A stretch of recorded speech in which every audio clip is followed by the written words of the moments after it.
एक बात बताओ, दोनों का एक कॉमन एक्सलेशन है, तो m1 में इधर एक्सलेशन है, उसका काउज तो ये फोर्स हुआ, m2 में क्यों है उधर? निश्चित रूप से m2 पर भी उधर एक फोर्स लग रहा होगा। तो अब उसका काउज कौन होगा? तो शायद m1 लगा रहा होगा m2 पर, यहां पर। यही सब इमेजिन करना है।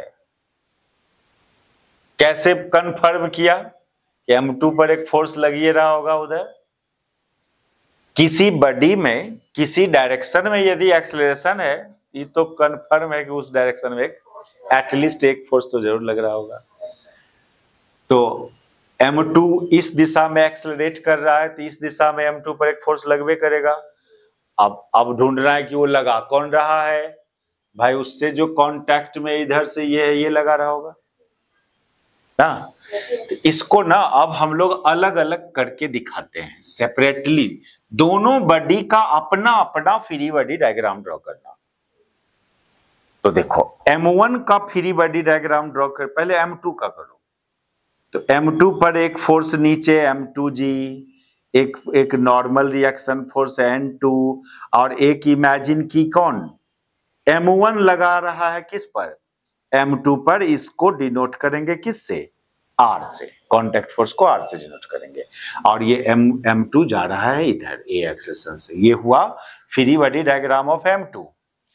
m1 का फ्री बॉडी डायग्राम ड्रॉ करोगी तो m1 पर एक तो इसका अपना वेट m1g, एक नॉर्मल रिएक्शन n1, एक आप पहले से f लगा रहे हो, और ये जो लगाया था इस पर r उधर, तो action reaction force third law के अकॉर्डिंग वो भी लगाएगा इधर r ना। और ये भी जा रहा है किधर? इधर a एक्सेशन से। ये चीज में नहीं गलती करना। इसमें गलती होगा, कोई फोर्स छूट गया, यदि डायरेक्शन गलती की तो फिर न्यूमेरिकल गलती हो जाएगा। फोर्स दिखाई देने का चीज नहीं है, फोर्स इमेजिन करने का चीज है। फ्री बॉडी डायग्राम को पहले सही से करना, कोई फोर्स छूट नहीं जाए, उसका गलत डायरेक्शन मत ले लेना। वो हो जाएगा, बहुत न्यूमेरिकल अभी करेंगे, वो प्रैक्टिस हो जाएगा।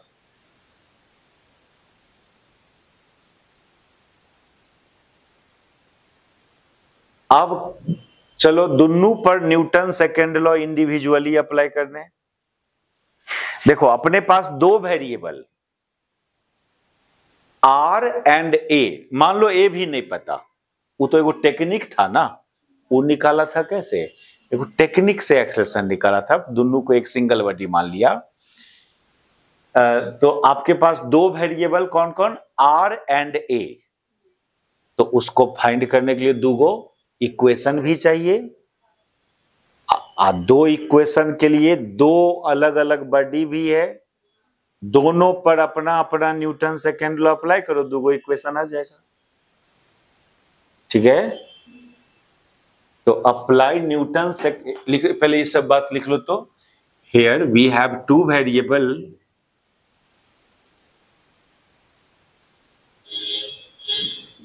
we have two variable r and a.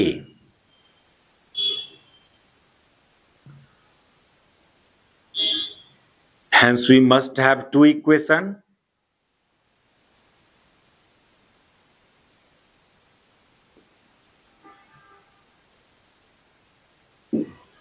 तो एक इक्वेशन अप्लाई आएगा तुमको सेकेंड लॉ ऑन m1 से।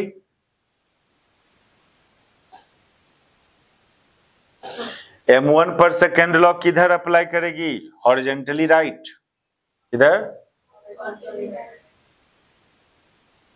क्योंकि आपको r फाइंड करना है और a फाइंड करना है, तो वो तो इसी दिशा में है ना, हॉरिजेंटल डायरेक्शन में है।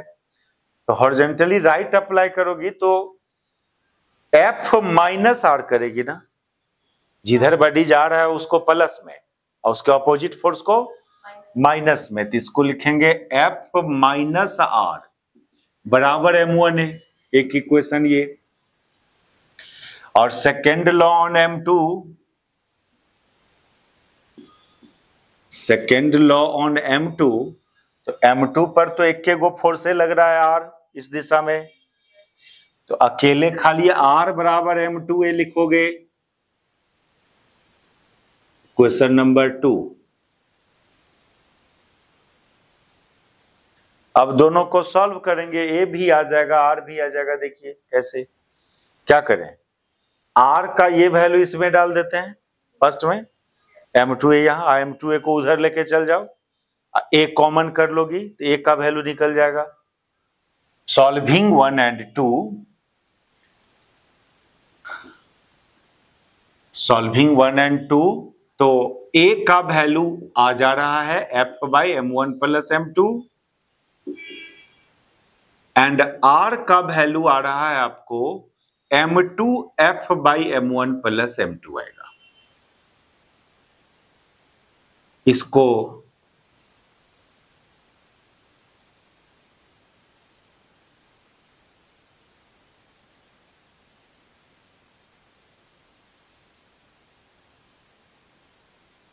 सुनो,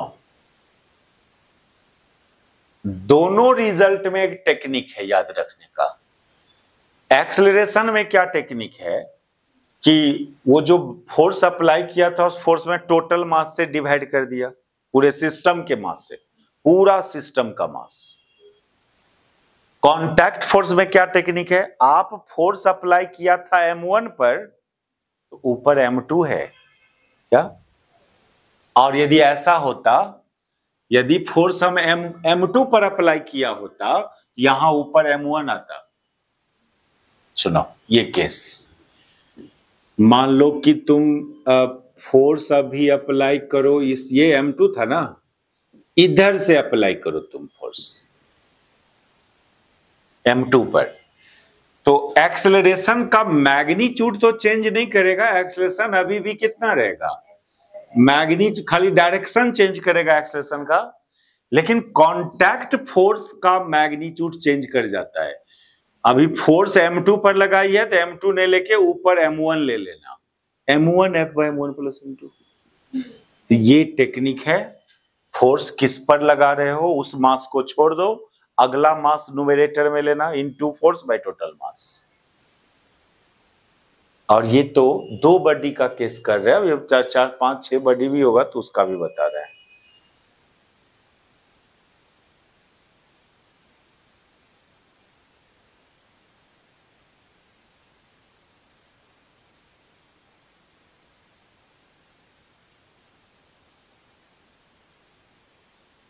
यदि मान लो 4-5 बॉडी है रखा हुआ एक दूसरे से कांटेक्ट में, और एक फोर्स लगा रहे हो एक्सट्रीम लेफ्ट बॉडी पर, तो देखो ये केस, 4 बॉडी की बात कर लेते हैं हम लोग 4 बॉडी हम ले लेते हैं, M1 M2 M3 M4, और ये एक फ्लोर पर रखा हुआ है, स्मूथ फ्लोर पर, और फोर्स इधर से लगा रहे हो आप एक F, इसमें फाइंड करना है एक्सेलरेशन। तो ये तो क्लियर है कि सबका एक्सेलरेशन सेम होगा, सभी का एक्सेलरेशन सेम होगा, और उसको तो तुरंत लिख लेना, ये फोर्स बाय टोटल मास कर देना। अच्छा, अब कांटेक्ट फोर्स निकालना है, तो आप कोई एगो बोलो, हम किस 2 के बीच का कांटेक्ट निकाल के दिखा दें,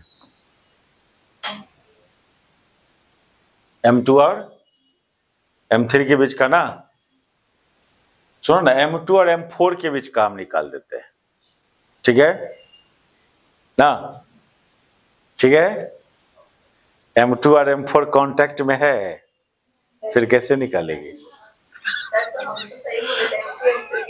तो तुम तो बाद में कंफ्यूज करवा दिए ना, है? जो 2 कांटेक्ट में होगा उसी के बीच का ना बात करेगी, M2 M4 थोड़ी कांटेक्ट में है। तो चलो हम लोग मान लो M2 और M3 के बीच का R23 लिखते हैं, contact force between M2 and M3।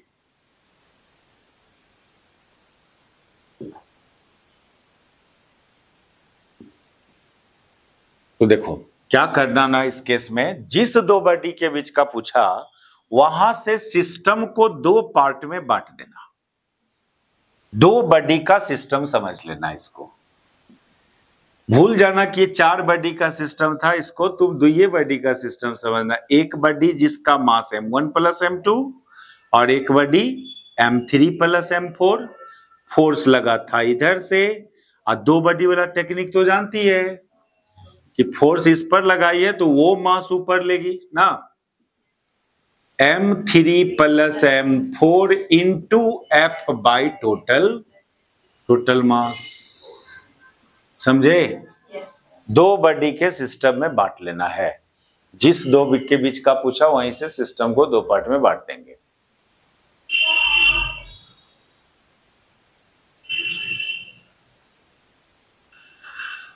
मान लो m3 और m4 के बीच पूछता तो यहां से सिस्टम को 2 पार्ट में बांटते हैं। इधर 3 गो ब्लॉक को एक सिंगल ब्लॉक मान लेते, उधर m4, तो कांटेक्ट फोर्स आ जाता m4